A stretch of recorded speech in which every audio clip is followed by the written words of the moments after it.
धर्मदास मैं वहां से ये सतनाम और सार शब्द की शक्ति लेकर चला, अपने को छुपाते हुए और उस अज्ञान आत्मा में अपना प्रवेश करने के लिए शुरुआत करते हैं। फिर धर्मदास मैं बताऊं कहां आया, मैं वहां पर आया जहां पर 1 लाख जीवों को और ये काल बलि भून रहा था, तपस्शिला पर जल रहे थे। काल भगवान को मालूम होता है कि जब ये प्राणी बिल्कुल इनमें से वो अंश निकल जाएगा, उसके बाद वो तपस्शिला से उड़ जाते हैं। वहां से उड़कर वो प्राणी कहां जाते हैं, अपने अपने कर्म के आधार पर फिर दंड, अपने कर्म के आधार पर अपने कर्म भोग के लिए न्यायाधीश यानी धर्मराय, जो भगवान ब्रह्म ने ज्योत निरंजन ने एक न्यायाधीश एक धर्मराज बना रखा है, उसके पास जाते हैं। वहां फिर कर्मों के आधार पर किसी को अच्छे कर्म है स्वर्ग भेज देगा और जिसके माड़े कर्म उनको नरक, फिर 84 लाख जोनियों में ऐसे इनकी फिर ये दुर्गति शुरू हो जाएगी। नेक्स्ट डे अगले दिन 1 लाख का फिर आहार, ऐसे ये प्रक्रिया रोज चले।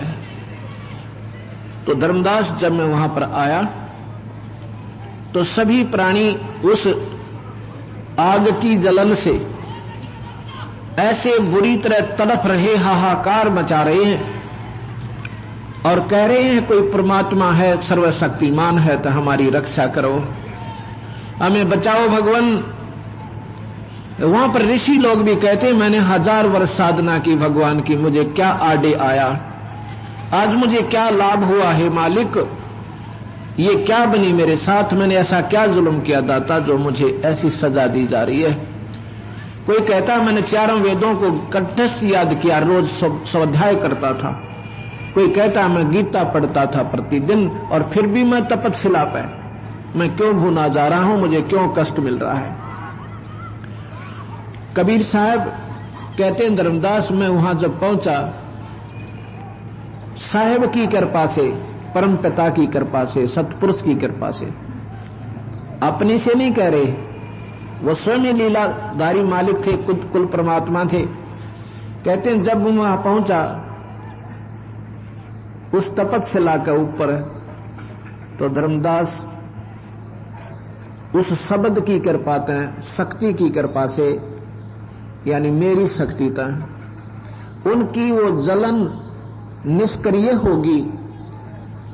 वो टुकड़ी तो दहक रही है, वो तो यूं की यूं गर्म नजर आ रही है, लेकिन उन जीवों को वो गर्म नहीं लग रही। साहिब की कृपा है, कबीर साहिब की रजात है। जब उनको जलन होना बंद हुआ तो वो होश में आते हैं और मेरे को जब सामने देखें और देखकर कहते हैं हे परमात्मा आप कौन हैं। बड़ा तेज कर इसको। कहते ये मालिक आप कौन हैं और हम यहां किस कर्म का भोग भोग रहे हैं। वहां पर कबीर साहब कहते हैं भाई ये तो बिना कर्म का भोग तुम्हें प्राप्त है, ये कोई कर्म का दंड नहीं है, ये बिना कर्म का है। तुम जिस भगवान की साधना करते थे निराकार कह के, वहां पर हिंदू और मुसलमान ये इकट्ठे ही होते हैं, सिख और ईसाई, जिनकी सत साधना नहीं है। तो वहां सभी कहते हैं कि मैंने तो अपने धर्म के आधार पर बहुत अच्छी साधना की थी, हे परमेश्वर मैं भी क्यों दुख पाया। साहब ने कहा कि सत साधना का ना तो हिंदू धर्म में पूर्ण प्रचार और ना ही मुसलमान धर्म में है, ना सिख धर्म में ना ईसाई में। सत साधना भाई मैं बताऊं मेरी तुम सुनते नहीं, तुम मेरे बच्चे हो सारे, चाहे हिंदू हैं चाहे मुसलमान, सिख या ईसाई, किसी जाति या मजहब के। ये तो काल ने तुम्हारे ऊपर एक न्यारा न्यारा एक जुरिडिक्शन बनवा दी और जो तुम्हें दुख का मूल कारण है। तुम मेरे बच्चे हो, तुम सतलोक में रहते थे भाई, और सतलोक से तुम सभी यहां पर अपनी कमजोरी थे आप ही आगे। अब जब तक तुम सतलोक नहीं पहुंचोगे तुम सुखी नहीं हो सकते। ठीक है जिसने 1000 वर्ष साधना की है, ओम मंत्र का जाप किया है, वेदों के आधार से, वेदों के बिल्कुल अनुकूल किया है साधना, उसको भी परमात्मा प्राप्ति नहीं, यही गीता जी ने प्रमाण दिया है। 11वें अध्याय का 47 और 48 श्लोक में खुद भगवान ब्रह्म काल कह रहा है कि अर्जुन, मेरी प्राप्ति, जो रूप मैंने आपको दिखाया है, ये मेरा असली रूप है, काल का वो वास्तविक रूप है। ये ना तो वेदों के अनुसार साधना से प्राप्त हो सकता, ना तप से, ना दान से। इसका प्रतिफल स्वर्ग, महास्वर्ग, राजा और फिर 84 लाख दुनिया। यही प्रमाण गीता के 2 अध्याय में कहा है कि अर्जुन, जन्म मरण ना तो तेरा मिटा और ना मेरा मिटा और ना ही मिटेगा। कर्म के आधार पर ये प्राणी अब भी पैदा है, आगे भी होगा और पहले भी थे हम सभी। और वास्तव में अगर तुझे जन्म मरण से छुटकारा पाना है तो सतलोक उस पूर्ण परमात्मा की साधना करके चला जा। ऐसा ही गीता में लिखा है, जैसे मैं आपको बता रहा हूं।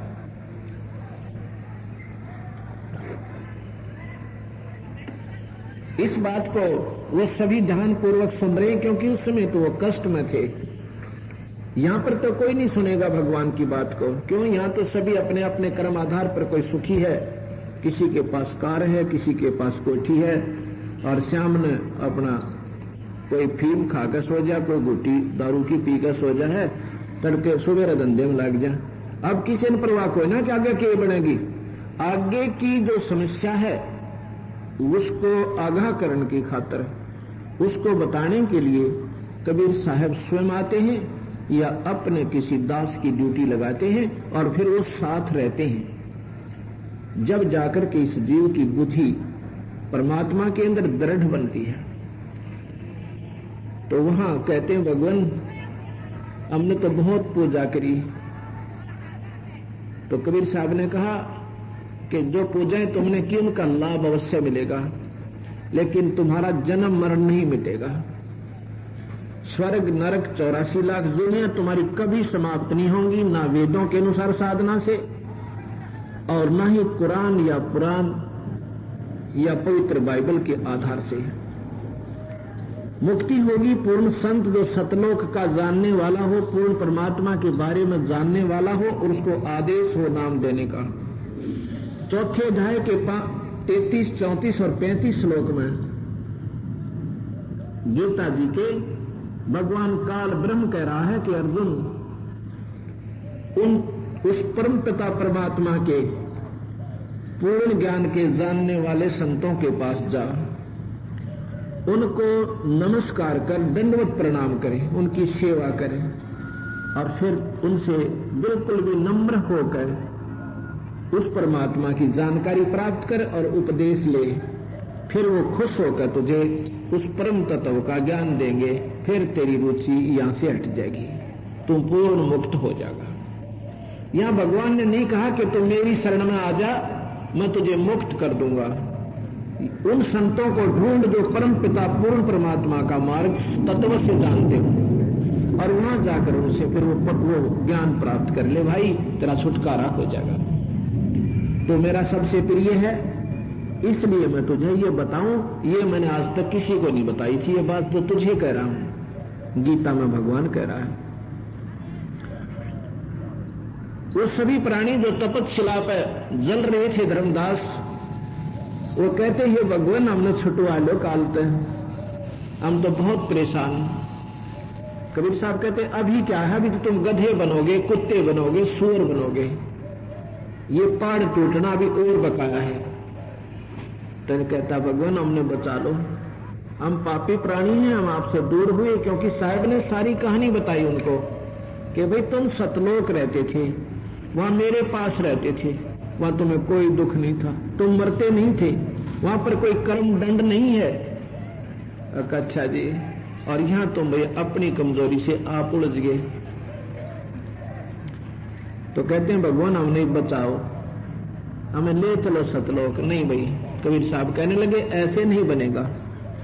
जब तुम उस मृत लोक में जाओगे और वहां पर तुम्हें कर्म आधार पर कभी मनुष्य शरीर मिले। जब तुम्हें मनुष्य शरीर मिले और मेरा कोई संत इस सतलोक की महिमा गाने वाला और सतपुरुष का मार्ग बताने वाला जब मिल जावे, उससे सतनाम ले लेना, सतनाम ले लेना। और सतनाम लेकर फिर तो पूर्ण रूप से अपने गुरुदेव को एज ए गॉड परमात्मा के सम्मान मानकर उसके चरणों में लगा रहना। फिर मेरा काम है तेरे को यहां से छुटवाना। तब वो कहते भगवान अब के जब मनुष्य शरीर मिल गया, ये दाता हम आप ही का भजन करेंगे। मनुष्य शरीर तो बहुत मिले, लेकिन इस काल भगवान ने यहां पर सब जीवों को अपना ही ज्ञान दे करके अपने में ही सीमित कर लिया। पूर्ण परमात्मा के ज्ञान को दिया जरूर वेदों में और गीता जी में, पर उसके पाने की विधि नहीं दी, वहां पहुंचने का तरीका नहीं दिया। इसलिए ये ज्ञान भी हो गया उन महापुरुषों को वेदों के परिणत है। उन्होंने कोशिश भी की और क्या करें, जो वर्णित विधि है उसी के अनुसार वो साधना करते हैं, लेकिन उनसे वो साधना करके भी उनको उपलब्धि नहीं हुई। जैसे गीता जी के 7वें अध्याय में थोड़ा सा मैं आपको सुनाना चाहता हूं, क्योंकि गीता एक ऐसा शास्त्र है विशेषकर हिंदू समाज को अवश्य स्वीकार्य है। वैसे तो ये सभी प्राणी मात्र के लिए होना चाहिए, ये कोई जाति या मजहब का नहीं है। जाति मजहब तब तक बने भी नहीं थे जब गीता जी का ये श्रेष्ठ ज्ञान भगवान काल ने कृष्ण जी के माध्यम से अर्जुन को सुनाया था, और बाद में महर्षि वेद व्यास जी ने इसको लिपिबद्ध किया था। उसमें कोई जाति मजहब नहीं था, ये सत्य ज्ञान है, इसमें कोई शक नहीं। महापुरुषों ने सही कहा है कि गीता जैसा ज्ञान नहीं, लेकिन समाज को इसका कति ज्ञान नहीं। इसमें लिखा क्या है, हिंदू समाज में भी गीता के अनुसार 1% साधना नहीं है। इसी का परिणाम हुआ कि शास्त्र विरुद्ध साधना करने वाले भगवान ने कहा है कि ये तो दुष्ट आत्मा है, ये मुझे भी परेशान करती है और इस शरीर के अंदर पूर्ण परमात्मा उसको भी दुखी करती है। इनको घोर नरक में डालूंगा जो शास्त्र के विरुद्ध साधना करेंगे। कोई मंदिर में ताली बजाए, कोई श्राद्ध निकाले, भूत पूजे, पितृ पूजे, देवता पूजे, ये शास्त्र विरुद्ध साधना गीता में लिख रखा, पढ़ के देखो एक बार। फिर क्यों कर रहे हैं हम? क्योंकि हम नरक में जाना है। हमारे पूर्वज करा करते थे, वो पितृ बन गए, भूत बन गए हैं, क्योंकि वो यही साधना करते थे जो हम कर रहे हैं, इसलिए वो भूत बने, उनके श्राद्ध निकले। अगर वो सत साधना होती तो वो भूत नहीं बनते, वो स्वर्ग चले जाते, जैसे भी लिखा है। अर्थात वो साधना ठीक नहीं थी, यही गीता प्रमाण देती है।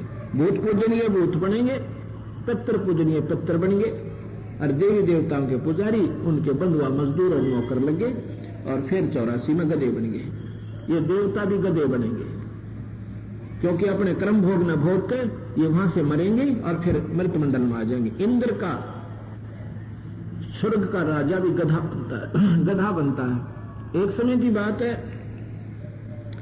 मार्कंडे ऋषि तपस्या कर रहे थे, अपनी साधना कर रहे थे वेदों के आधार पर, और उनकी समाधि इतने समाधिस्थ हो जाते थे, काफी वर्षों से बैठे थे कि वो ब्रह्मलोक तक घूम आते थे। ब्रह्मलोक भी काल ही का है, उसको महास्वर्ग कहते हैं। इंद्र कैसे बनता है? या तो 100 यज्ञ कर दे, अश्वमेध यज्ञ 100 और उसमें 100 मन देसी घी, कुछ भंडारे में कुछ हवन में, उसमें एक यज्ञ में लगे। ऐसी 100 यज्ञ अगर कर दे तो वो इंद्र की पदवी को प्राप्त करता है। या कोई तपस्या कर ले, वेदों के आधार पर ओम नाम का जाप करता हुआ और तपस्या करके और टारगेट बनाकर कि मैं इंद्र का राज बनूं, इंद्र की पदवी प्राप्त करूं। ऐसे उद्देश्य से अगर कोई तपस्या करता है तो उसको इंद्र की पदवी प्राप्त होती है और प्रेजेंट इंद्र को, वर्तमान इंद्र को पद से हटा दिया जाता है। उस इंद्र की एक और ड्यूटी होती है, यदि तेरे शासन काल में कोई दूसरा इस योग्य बन गया तो तेरे को हटा कर तेरी राज्य छीन कर उसको दे दूंगा। ऐसा भगवान विष्णु उसको बता देता है पहले ही। इंद्र को मालूम हुआ कि एक मार्कंडेय नाम के ऋषि बहुत दिनों से तपस्या कर रहे हैं, वेदों के आधार पर साधना कर रहे हैं।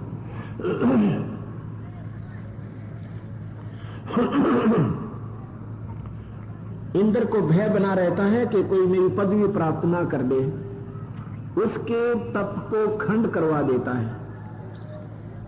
इसी उद्देश्य से उसने एक उर्वशी भेजी अपने स्वर्गलोक में, एक सुंदर औरत, सारे हार श्रृंगार करके सारी सुविधाएं उसको दे दी।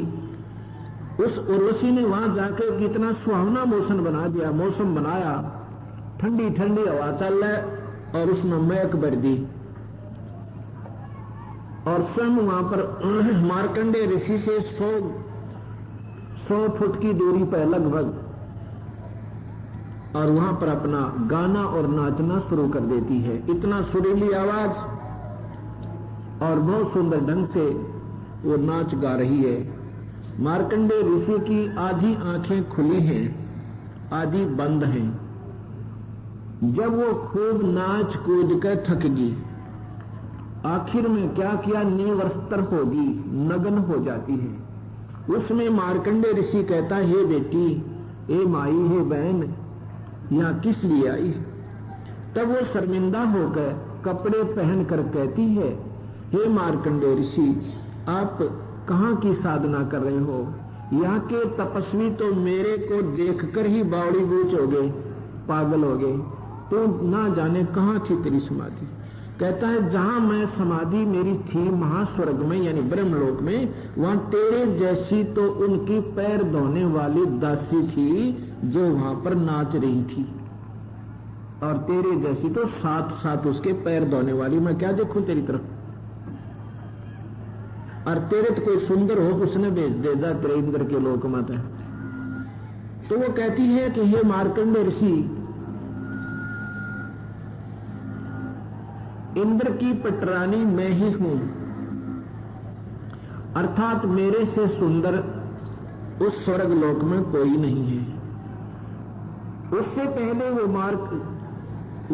उर्वशी कह रही थी कि मैं हारगी तो जीत गया, पर एक बार तो इंद्र लोक में चल, मेरी इज्जत रह जाएगी, नहीं तो मुझे वहां दुआ करेंगे और मेरी हंसी होगी। अब मार्कंडेय ऋषि कहता है कि जब इंद्र मरेगा, जब तू किसने करेगी? कहती है, मैं 14 इंद्र वरूंगी, 14 इंद्र वरूंगी। तो मार्कंडेय में तो मालूम था, क्योंकि वो तो वेदों के ज्ञाता हैं, गीता जी तो या बाद में लिखी गई, और गीता में वही वेदों का ज्यों का तो वर्णन है, सारांश है।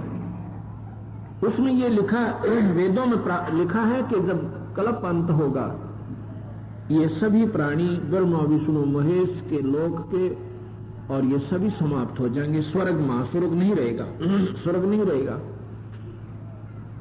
एक महाप्रलय आएगी। एक कल्प के अंत में महाप्रलय होती है।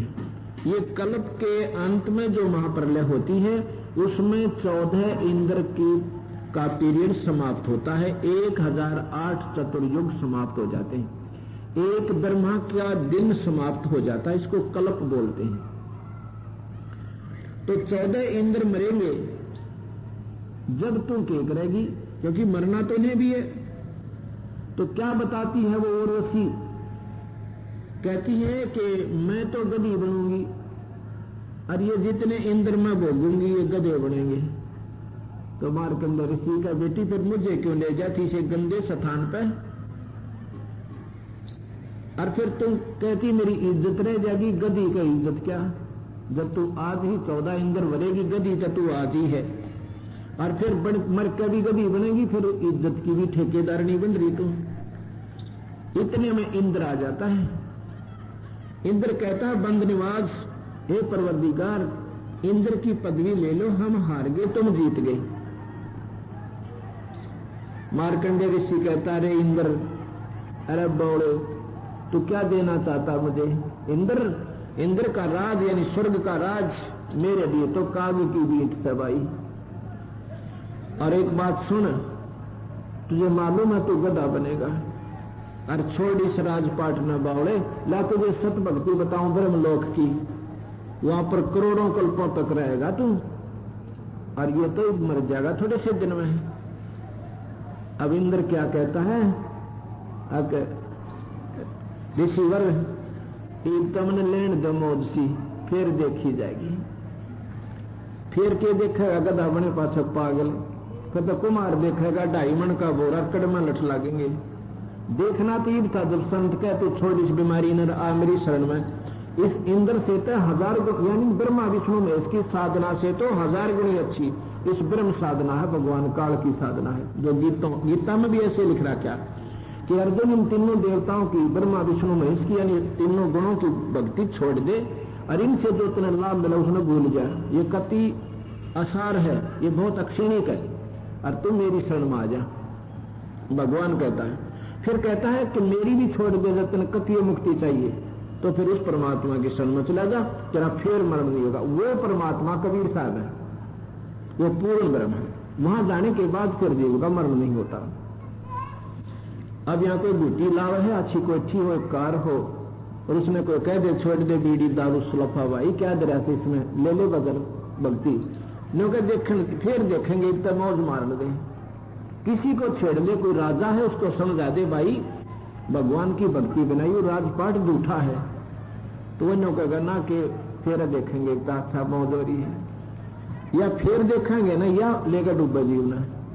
इंद्र को भी यही ले मरी ना मान्या अकजाब कबर कुएं में पड़ के। तो यहां के बताना चाहते हैं बंदी छोड़ कबीर साहब और गरीबदास जी ये विवरण देकर कि जिस स्वर्ग क्या आशा लाकर तुमने स्वर्ग स्वर्ग करके मुंह का थूक सुखा लिया, स्वर्ग जाएंगे, स्वर्ग गए हमारे देवता पिताजी कहते वो स्वर्ग तो एक आने का भी कोई ना, एक नए पैसे का नहीं है, जीव को सबसे बड़ा धोखा ये स्वर्ग है। तो यहां हम क्या बताना चाहूं आपको कि सतगुरु महाराज यही बताते हैं कि जो साधना तुम कर रहे थे नादान, वह ठीक नहीं थी, इसी कारण तो तुम अच्छे साधक भी यहां तपस्या पर जलाए जा रहे हो। और अभी के देखिए थोड़े से दिन तो तुम्हें स्वर्ग रखेगा, कोई महास्वर्ग का अधिकारी है वहां भी रख देगा, और फिर बेटा अंत में तुम सभी 84 में जाओगे, और ये देवता लोग भी गधे बनेंगे, और उनके पुजारी की तो जाएंगे, फिर कहां रहेंगे वो।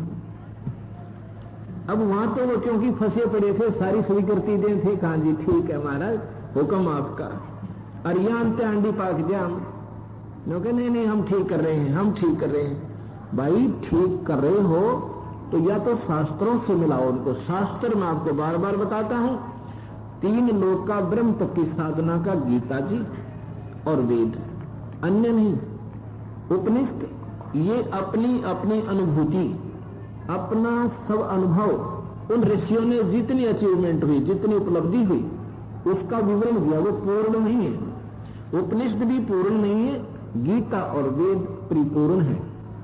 इसमें जो साधना गीता और वेद में केवल ब्रह्म प्राप्ति की है, और पूर्ण ब्रह्म परमात्मा का विवरण जरूर है, जानकारी अवश्य है, लेकिन उसको पाने की, वहां जाने की वे ऑफ वर्शिप नहीं है, पूजा की विधि नहीं है।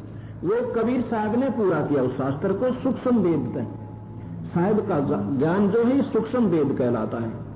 ये सूक्ष्म वेद जो मैं आपको 5 दिन में सुनाऊंगा, और साथ में क्योंकि हमारे समाज में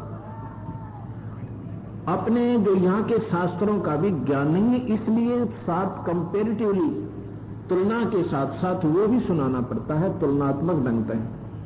क्योंकि हम किसी जैसे 0 का बल्ब पहले देखा है, उसमें 100 का जला देंगे तो 0 और 100 का फिर भेद पता लग गया। नहीं तो अंधेरे में तो वो 0 का भी बहुत चानना दिख है, और 40 वाट का भी बहुत बढ़िया जगमगाता दिख है, और फिर सूर्य उदय हो जाए जब देखा ये 1,000 की ट्यूब लग रही है, ये भी कोई खास महत्व नहीं रखती।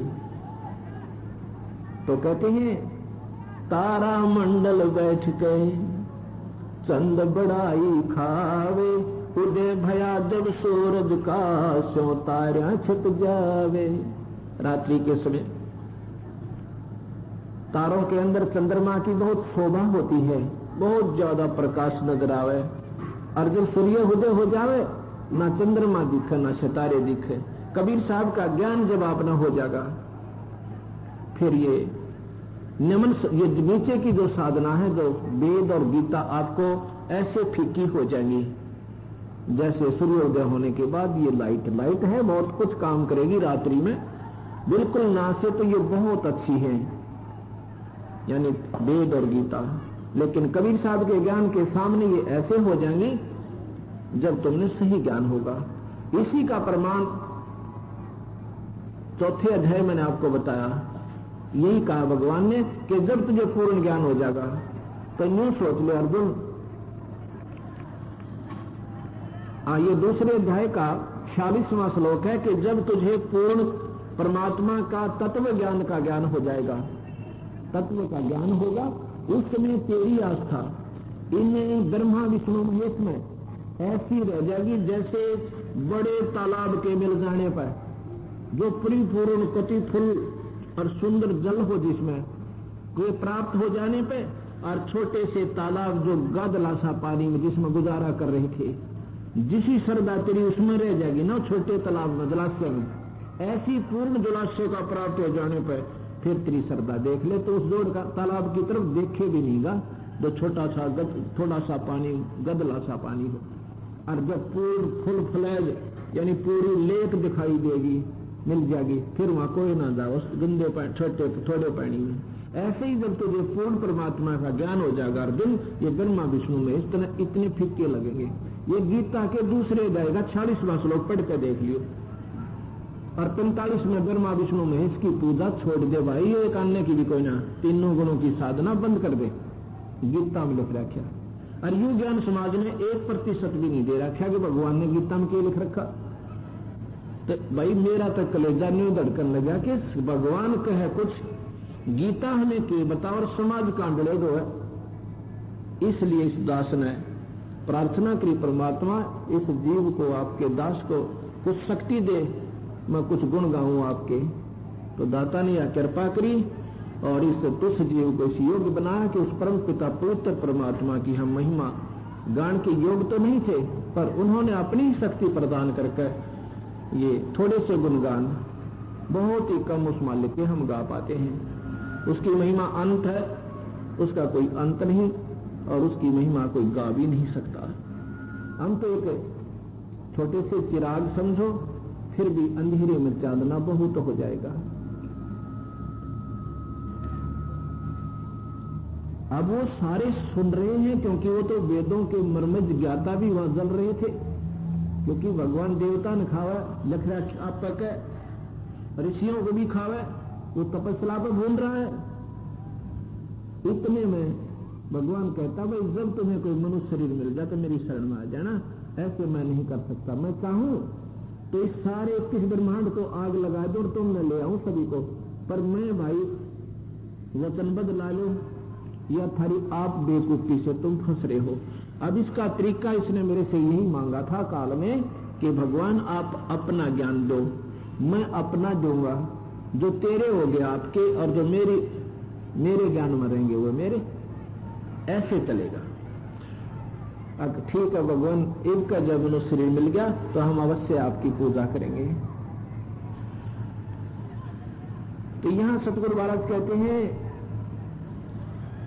और अभी दिखाता हूं तुम्हारे को वो निराकार भगवान जिसको किसी से बात कर ले वो तो निरंकार है, वो दिखाई नहीं देता, क्योंकि वो काल भगवान, वो ब्रह्म ऐसे स्थान पर रहता है वहां कोई ब्रह्म साधना का उपासक नहीं जा सकता।